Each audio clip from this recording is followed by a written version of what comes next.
नमस्कार। पिछले लेक्चर्स में हमने क्लाइमेट चेंज पे कुछ बात की और कुछ थ्योरीज के बारे में देखा जो बताती हैं कि पास्ट में जो जियोलॉजिकल पास्ट हम लोग लेते हैं उसमें क्लाइमेट चेंज हुए हैं और क्लाइमेट चेंज होना कोई अ, अचानक से कोई एक फिनोमेना नहीं है जिसकी वजह से ये हो रहा है। हालांकि हम लोग बात करते हैं कि ग्रीन हाउस इफेक्ट जो है वो ज़्यादा रोल प्ले कर रहा है to trigger the warming of earth. But last time जो लास्ट लेक्चर्स में हमने देखा कि मिलानकोविच थ्योरी जो है, जो 3 पैरामीटर्स जो अर्थ रिवॉल्यूशन पे है और रिवॉल्व करती है उस पे और रोटेशन पे है, तो उसके बारे में हमने बात की थी कि उसकी वजह से क्लाइमेट चेंज होगा और पास्ट में भी हुआ है करके। अब आते हैं कि ये जो भी वेरिएशंस आ रहे हैं एटमॉस्फेयर में, तो एटमॉस्फेरिक प्रोसेस से रिलेटेड क्या आपदाएं हैं उसके बारे में हम लोग बात करेंगे। तो ये पर्टिकुलर लेक्चर उसी पे हैं और उससे पहले कुछ बारीकियां इसकी जान लें ताकि हमारे लिए पूरा प्रोसेस समझने में आसानी हो। तो इसमें हम लोग हाइड्रोलॉजिकल साइकिल की ब्रीफली बात करेंगे, फिर हाइड्रोस्फीयर क्या है उसके बारे में थोड़ा सा देखेंगे और जो हमारा मेनली रिलेटेड टू प्रेसिपिटेशन है उसके बारे में भी थोड़ा सा देखेंगे। लेकिन उससे उसके साथ साथ हम ये भी जानने की कोशिश करेंगे कि ये जो एयर सर्कुलेशंस हैं वो क्या रोल प्ले करते हैं इसमें। हालांकि जब भी हम लोग बात करते हैं कि एटमॉस्फेरिक प्रोसेसेस हैं उससे रिलेटेड जो आपदाएं हैं और जो हज़ार्ड्स हैं, वो जनरली हम लोग तुरंत देखते हैं तो हम लोग कहते हैं कि एक तो क्लाउड बर्स्ट हुआ कहीं पे, अचानक से बादल फटना, उसकी वजह से बाढ़ आना। और ये बाढ़ तो हमने पहले बात कर ली है फ्लड्स में, लेकिन और दूसरे जो हज़ार्ड्स हैं वो आपके साइक्लोन्स हैं। और हमारे एरिया जो है, इंडिया का जो है वो सब ट्रॉपिकल ट्रॉपिकल रीजन में आता है, तो यहाँ पे जो ट्रॉपिकल साइक्लोन्स हैं वो काफ़ी इफ़ेक्टिव होते हैं। और बाकी देशों में भी क्या किस तरह के जो साइक्लोनिक इफ़ेक्ट्स हैं उसको भी हम लोग देखेंगे और उसके बारे में भी समझेंगे। तो हम आगे बढ़ते हैं तो देखें, सबसे पहला ये सब बहुत ही इम्पोर्टेंट एलिमेंट है, वाटर इन द एनवायरनमेंट। पानी जो है वो हम लोग देखते हैं कि ये 3 स्टेट्स में ज़्यादातर पाया जाता है करके। और उसके बाद हम लोग देखेंगे हाइड्रोलॉजिकल साइकिल क्या है, तो 3 स्टेट क्या है उसके बारे में हम अभी नेक्स्ट स्लाइड में बात करेंगे। और हाइड्रोस्फीयर ये कैसे इंटरकनेक्टेड हैं एक दूसरे से और ये कैसे रोल प्ले करते हैं। तो अगर पानी के बारे में पहले देखते हैं कि 3 स्टेट्स ऑफ वाटर हम लोग लेते हैं। ये हमने स्कूल लेवल पे भी इसको पढ़ा गया है, पढ़ाया है ये और पढ़ा भी है हमने। तो ये बेसिकली ये प्रोसेस जो है वो दिखाता है आपका कि हमारा जो पानी है वो 3 स्टेट्स में हमको मिलता है। ये होता है, एक तो आपका सॉलिड स्टेट है, दूसरा आपका लिक्विड है और गैसियस है। और ये जब एक दूसरे से मतलब सॉलिड से अगर गैसियस में जा रहा है तो एक प्रोसेस के थ्रू जाता है। और ये अगर रिवर्स होता है तो भी एक प्रोसेस आपका है जिसमें हम लोग कहते हैं कि इसका सब्लिमेशन है, जहाँ पे लेटेंट हीट जो है एब्जॉर्ब करता है, तभी वो गैसियस फॉर्म में जाएगा। और जब वो रिलीज करता है आपका लेटेंट हीट, तो ये sort of an deposition disposition में जाता है और ये आइस के शेप में आता है। इसी तरह से ये भी आपका दिया गया है कि जब रिलीज होता है लेटेंट हीट तो फ्रीजिंग पॉइंट की तरफ जाएगा पानी, और जब मेल्ट होता है तो लेटेंट हीट एब्सॉर्ब करता है, तो ये गर्म होता है, इस वजह से ये पिघलता है। और इसी तरह से यहाँ पे भी है, अगर पानी डायरेक्टली ही आपका वाटर वेपर में होता है तो क्या होता है। तो ये प्रोसेस जो है वो अमूमन देखा गया है कि water exist in solid, liquid and gaseous states as ice, water and water vapor. Latent heat जो प्ले करता है वो एब्सॉर्ब भी करता है, रिलीज भी करता है as water changes from one state to another state. Water exists in air in form of water vapor, clouds, fog and precipitation. हर जगह आपका पानी जो मौजूद है और ये related to your atmospheric processes है, उसमें आपका पाया जाता है। हाइड्रोलॉजिकल साइकिल अगर हम लोग देख लें, तो ये भी बहुत सिंपल है, जो कि हम लोग समझते हैं कि किस तरह से आपका इवापोरेशन होता है, किस तरह से बादल बनते हैं और फिर उसके बाद जो पानी आता है वो रन ऑफ होके और विभिन्न एरियाज़ में जाता है, या तो वो लेक हो, या तो ओशन हो, या तो रिवर हो करके। So hydrological cycle, the global flow of water, और ये रीजनल हम लोग बात कर रहे हैं, ऑन प्लैनेट पूरा हम लोग बात कर रहे हैं। सो ये global flow of water to and from ocean, land and atmosphere होगा करके। Water moves by evaporation, precipitation and run off. So run off तो ये सरफेस पे जब आएगा तब होगा आपका। फर्दर अगर हम लोग देखते हैं इसका, तो ये वाला पार्ट आ गया वन आपका। सो वन है आपका, सन वार्म्स द सरफेस। ये हमने ग्रीन हाउस इफेक्ट में भी देखा था कि ये कैसे जो हमारे रेडिएशन है वो धरती पे आते हैं सूरज से, तो वो क्या अफेक्ट करते हैं करके। So sun warms the surface, water evaporates from lake, river, ocean. जितनी भी वाटर बॉडीज है उससे ये इवापोरेट होता है करके। दूसरा जो है कि the vapors rises into the atmosphere, moistures and forms clouds। ये सिंपल हम लोग फंडामेंटल समझ रहे हैं पहले से ही। and water returns to earth as rain। तो precipitation आपका है स्नो के फॉर्म में होता है, स्लिट है, हेल स्टॉर्म भी होता है। it fills the lake, wetlands, flow into rivers and oceans and recharge underground water resources. जो ग्राउंड वाटर हम लोग यूजुअली कहते हैं कि उसको भी रिचार्ज करता है ये करके। तो ये पूरा हाइड्रोलॉजिकल साइकिल है हमारा, जिसमें ये वाटर कैसे फ्लो करता है करके। अब हाइड्रोस्फीयर में जब आते हैं, तो hydrosphere the realm of water in all its form and flows of water among ocean, land and atmosphere. तो ये भी एक इंटरेक्शन पूरा साइकिल। अब लेकिन अगर ये देख लें कि ये जो पानी है हमारे पास, वो टोटल पानी कितना है, वर्ल्ड ओशन को अगर मिला लें तो ये 97.2% है, और इसमें से सिर्फ 2.8% ही आपका जो है वो फ्रेश वाटर है। So ocean, nearly all earth's water is contained in oceans. So कोई भी ओशन ले लें, कोई भी महासागर ले लें, सबको मिला के हमारे पास ये हो रहा है करके। तो और इसमें से आपके पास जो है आइस एंड ग्लेशियर्स जो हैं, उसमें करीब करीब आपके पास जो है वो 2.8% है, जिसमें 2.15% आपका आइस एंड ग्लेशियर्स में है, आइस शीट्स में है, और दूसरा जो है 0.63% जो है वो सिर्फ आपका ग्राउंड वाटर में है करके।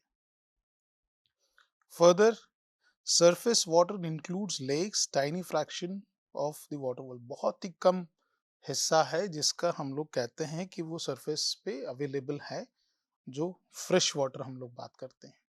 और उसका आप देखेंगे तो ये बहुत ही कम है। फ्रेश वाटर इन लेक्स आप देखेंगे 30.009% है।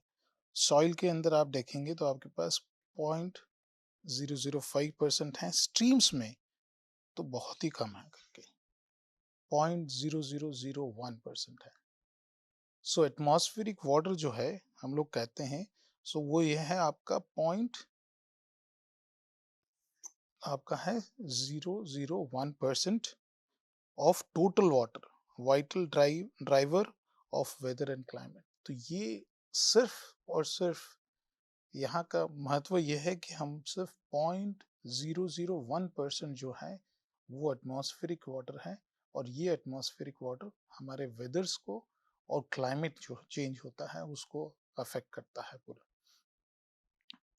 तो ये चीज़ थोड़ा सा आप ध्यान में रखेंगे कि हमारे पास टोटल पानी जो है वो 97% के आसपास है, उसमें से बहुत ही कम मात्रा में हमारे पास फ्रेश वाटर है, और एटमॉस्फेरिक वाटर जो कि पूरा क्लाइमेट और वेदर को कंट्रोल करता है वो है सिर्फ 0.001%।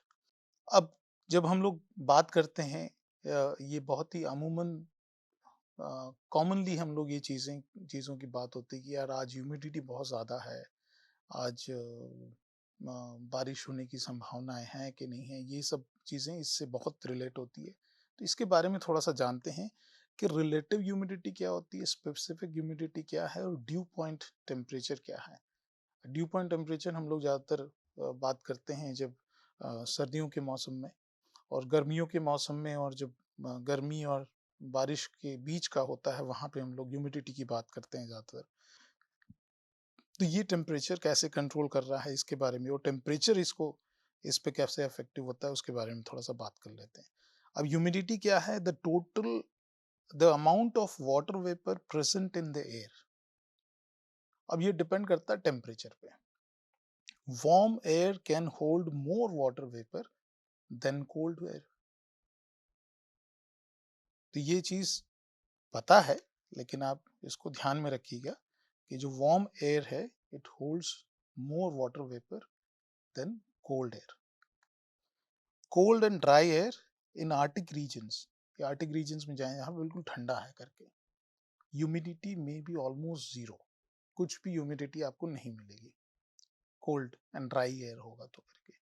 वार्म एंड वेट रीजन्स हैं नियर इक्वेटर, ये हमारे देश में काफी मिलता है बिकॉज हम लोग पास में है उसके करके। So up to 3 to 4% of a given volume of water, humidity यहाँ पे अच्छी खासी मिलेगी। एयर एट रूम टेम्परेचर, जो रूम टेम्परेचर यूजुअली हम लोग कहते हैं कि 20 डिग्री के आसपास है, can contain about 3 times as much as water vapour as freezing air. तो ये आपका ह्यूमिडिटी जो है वो रूम टेम्परेचर में ज़्यादा होगी करके। तो एक चीज़ हम लोग इससे, ये थंब रूल जो है इसको हम लोग बात करते हैं कि amount of water vapour present in air, उसको हम लोग ह्यूमिडिटी कहते हैं, और टेम्परेचर उसको कंट्रोल करता है। गर्म हवा होगी तो उसमें आपका वाटर वेपर ज़्यादा होगा ठंडी हवा से। अब स्पेसिफिक ह्यूमिडिटी जो है वो क्या है? The actual quantity of water vapour contained with in a parcel of air, मतलब एक आप ले लें पार्सल ऑफ एयर जैसे ब्लो करता है, हालांकि उसको तो आकार हम लोग नहीं बता सकते हैं लेकिन यूजुअली इसको कहते हैं। तो स्पेसिफिक ह्यूमिडिटी एक मास है एयर का, अगर ले लें तो ये तो mass of water vapour by mass of total air आप ले सकते हैं इसमें करके। अब इसमें ये दिखाया गया है आपका कि जो लो लैटिट्यूड्स हैं आपके और हायर लैटिट्यूड्स हैं, इसमें क्या फर्क है आपका? तो ये आर्टिक सर्कल में आपका है, जो कि इक्वेटोरियल में, इक्वेटोरियल रीजन जो है आपका, उसमें देखेंगे तो हायर इंसुलेशन है आपका, वहाँ पे गर्मी ज़्यादा है। Higher insulation evaporates water, specific humidity and temperature values high at low latitudes. So ये लो लैटिट्यूड्स हैं आपके। सो इसमें जो है आपका स्पेसिफिक ह्यूमिडिटी जो है वो ज़्यादा है, ये हायर साइड में है करके। तो ये आपकी स्पेसिफिक ह्यूमिडिटी यहाँ पे ज़्यादा होगी, टेम्परेचर ज़्यादा है, वो इंसुलेशन हायर है यहाँ पे। और पोलर रीजन्स में अगर आप देखेंगे तो पोलर रीजन्स में जो कि हायर एल्टीट्यूड्स हैं, वहाँ पे आपकी specific humidity values fall rapidly as temperature decreases. तो स्पेसिफिक ह्यूमिडिटी भी आपकी जो है वो टेम्परेचर से कंट्रोल होता है करके। तो एक हमने ह्यूमिडिटी देखी, फिर हम स्पेसिफिक ह्यूमिडिटी की बात करते हैं। अब ड्यू पॉइंट पे आते हैं, ड्यू पॉइंट टेम्परेचर जो है वो क्या है करके। सो ड्यू पॉइंट जो है, एयर इज सैचुरेटेड, जब एयर हम लोग कहते हैं कि वो सैचुरेट, कंप्लीटली सैचुरेट होगी, 100% रिलेटिव ह्यूमिडिटी है, तो वो ड्यू पॉइंट आके मतलब बूंदे आपकी बननी शुरू हो जाएंगी करके। सो ड्यू पॉइंट टेम्परेचर क्या है? The temperature at which saturation occurs is known as the dew point temperature. That is the temperature at which dew forms by condensation. तो कंडेंसेशन के प्रोसेस की वजह से जो आपका ड्यू बनेगा उस टेम्परेचर को हम लोग कहेंगे dew point temperature. More water vapour in air the higher the dew point temperature. अगर वाटर वेपर ज्यादा है हवा में तो उसका ड्यू पॉइंट टेम्परेचर ज्यादा होगा। तो ये बताया गया यहाँ पे, ये अगर आप देखें तो हमारे पास जो अगर टेम्परेचर ले लेते हैं हम लोग, तो टेम्परेचर में आपका ये जो माइनस में टेम्परेचर है, जो कोल्डर पोर्शन है, उसमें आपका जो है ये ड्यू पॉइंट टेम्परेचर आपका ज़्यादा नहीं है, लेकिन आपका ऊपर जा रहे हैं तो इसमें ज़्यादा है। तो इसको आगे देखें, the air is slowly chilled, if air is slowly chilled it gets saturated and humidity decreases. Example, at 20 degree अगर हम लोग ले लें ये वाला, 20 degree, the maximum amount of water vapor that the air can contain is around 15 grams per kg. लेकिन आपका अगर 30 डिग्रीज पे है तो ये ऑलमोस्ट डबल हो जा रहा है. For cold air, the value are quite small. ये at -10, तो यहाँ पे आपका 30 डिग्रीज पे ऑलमोस्ट डबल हो गया, लेकिन आप कोल्ड एयर पे आप देखेंगे तो at -10 degree centigrade the water vapor that the air can contain is hardly. तो आपके पास जो वाटर वेपर की कैपेसिटी है वो कोल्ड एयर में कम होगी, वार्मर एयर में ज़्यादा होगी आपका. सो एडियाबेटिक प्रोसेस अगर हम लोग देखते हैं तो ये भी उससे गवर्न है, क्योंकि हम लोग जब कहते हैं कि भाई आप जैसे जैसे एल्टीट्यूड गेन करेंगे तो आपका क्या मतलब एयर में क्या चेंजेस आएंगे, और जब एल्टीट्यूड आप लॉस करते हैं तब एयर में क्या होगा, क्योंकि यहाँ पे प्रेशर का भी इम्पोर्टेंट रोल है करके. सो ड्राई एडियाबेटिक रेट जो हम लोग कहते हैं कि if no energy is added to a gas, its temperature will increase as it is compressed. Okay. और compressed कब होगा, जब आपका प्रेशर में होगा करके ये. Conversely, when gas expands, its temperature drops by the same principle. So ये इसको ध्यान में रखिएगा, हम लोग इसको रिलेट करेंगे एल्टीट्यूड से, कि अगर एल्टीट्यूड आपका इंक्रीज हो रहा है तो आपका क्या होगा, प्रेशर क्या होगा, और एयर का एयर पे क्या इफेक्ट करेगा, और यहाँ पे भी देखेंगे इवन टेम्परेचर पे भी इफेक्ट करेगा वो करके. So if no energy is added to a gas, its temperature will increase as it is compressed. Conversely, when the gas expands, okay, its temperature drops by the same principle. So the dry adiabatic lapse rate has a value of, ये बताया गया है कि करीब 10 degree centigrade पर 1000 metre होता है ये करके of vertical rise. So ये adiabatic lapse rate है. That is, if a parcel of air is raised 1 kilometer, 1 kilometre अगर राइज करते हो एक पैकेज ऑफ एयर का, its temperature drops by 10 degrees. तो इसीलिए हम लोग कहते हैं कि जैसे जैसे हाइट पे जाएंगे आप, ओके, एलिवेशन आपका इंक्रीज होगा तो आपको कोल्ड कूलर एयर मिलना शुरू हो जाएगा, और जैसे जैसे आप नीचे आएंगे तो आपके पास जो है वार्मर एयर होगा.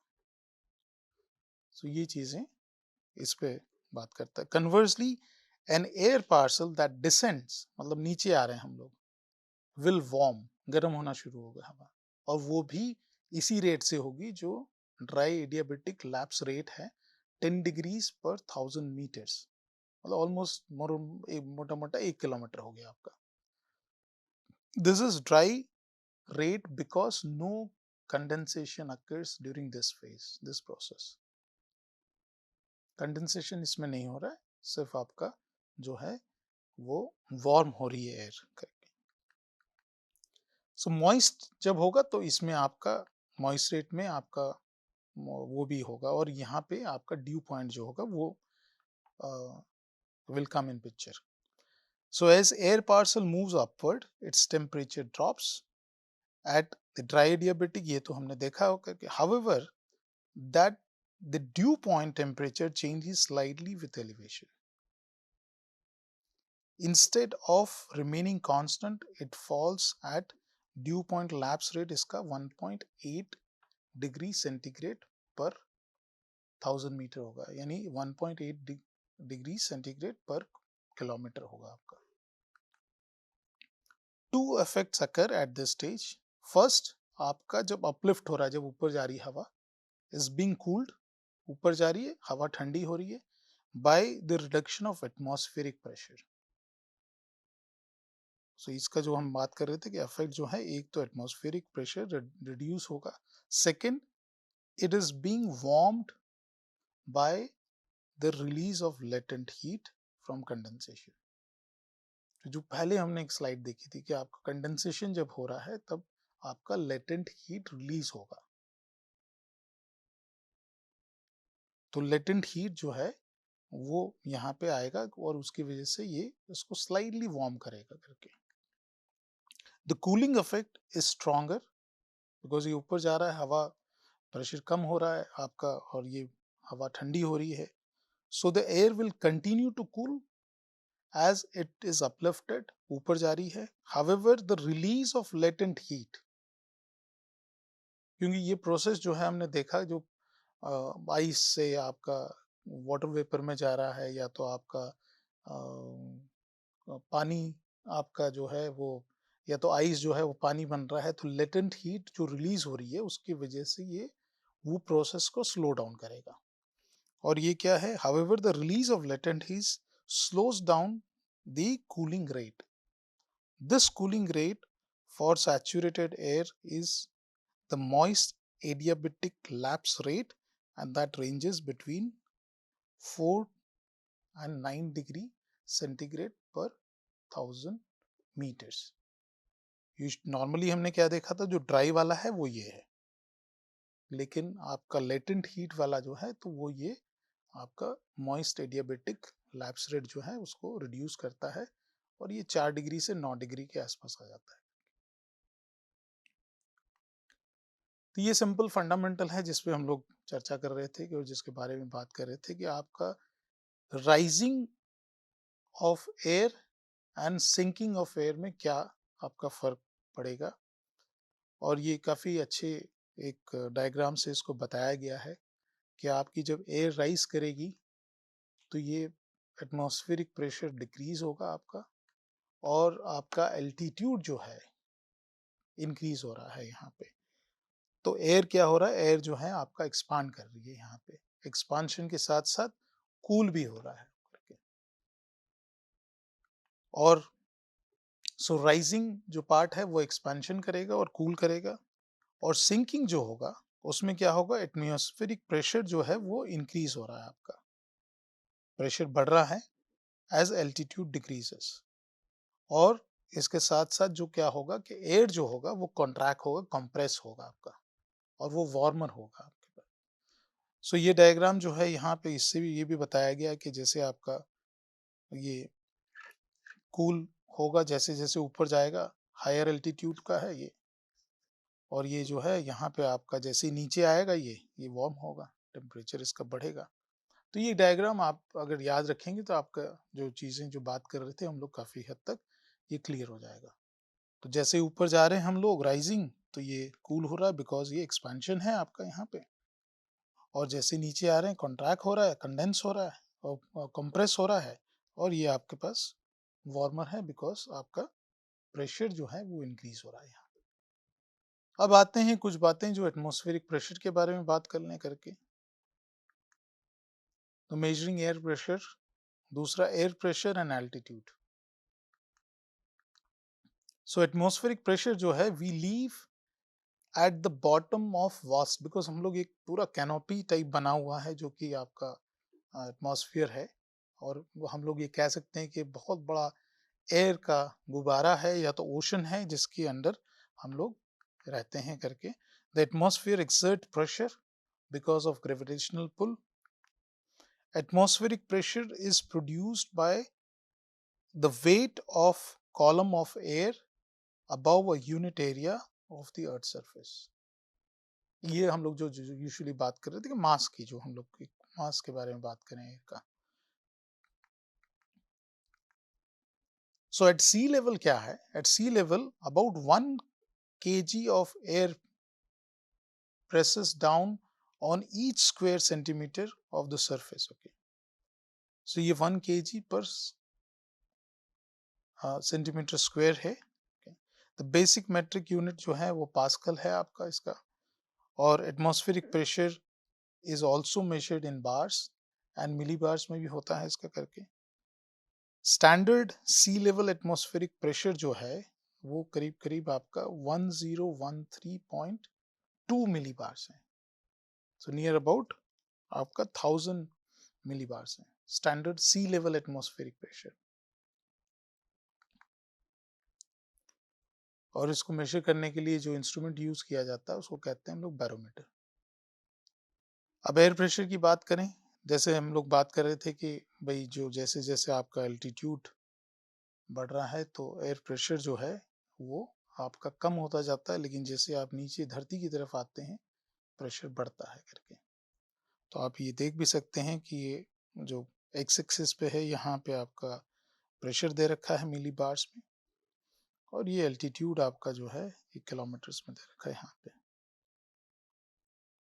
तो जैसे-जैसे आप ऊपर जा रहे हैं, आपका जो प्रेशर है वो कम होता जा रहा है, जैसे-जैसे एल्टीट्यूड आप गेन कर रहे हैं करके। So pressure decreases with altitude. Popping of year, ये बहुत ही कॉमन प्रोसेस है जो कि हर कोई जो फ्लाइट में बैठा है वो इसको महसूस करता है। Popping of air is human adjustment to change in pressure. अगर आप एयरप्लेन में आप जा रहे हैं तो आपके पास, क्योंकि प्रेशर जो है आपका ड्रॉप आउट करता है बहुत ज़्यादा।